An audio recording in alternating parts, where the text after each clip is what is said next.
Buongiorno e ben ritrovati con il TG Flash di New Sicilia.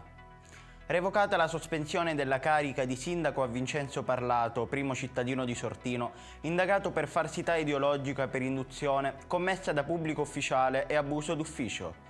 Secondo l'inchiesta, nell'ottobre di 2 anni fa il primo cittadino avrebbe falsificato l'esito della procedura selettiva per la nomina del revisore contabile del comune, che andava eseguita attraverso il sorteggio. Il sindaco di Naro Maria Grazia Brandara sui propri canali social mette in guardia i cittadini. Un avviso spiacevole da fare.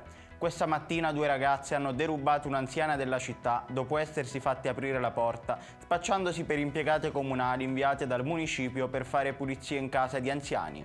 Del fatto è stata già presentata denuncia ai carabinieri e detta del primo cittadino.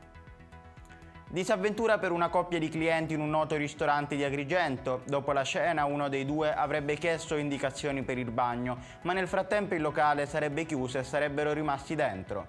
La coppia era tra gli ultimi clienti rimasti in sala, mentre uno dei due era in bagno. I camerieri avrebbero sparecchiato, sistemato il locale, spento le luci e infine chiuso il ristorante.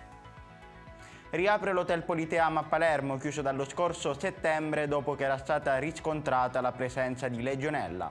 È quanto disposto da un'ordinanza firmata dal sindaco Roberto Lagalla e dall'assessore all'igiene Rosi Pennino, che ha revocato il precedente provvedimento. Certamente la Camera 901 non potrà essere utilizzata fino a quando non saranno sparite completamente le tracce del batterio.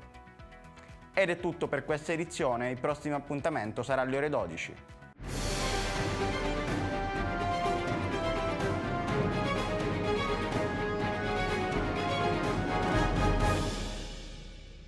Procar, centro assistenza autorizzato BMW e Mini, adesso anche BMW Motorrad, via George Marshall 7, Mister Bianco, Catania.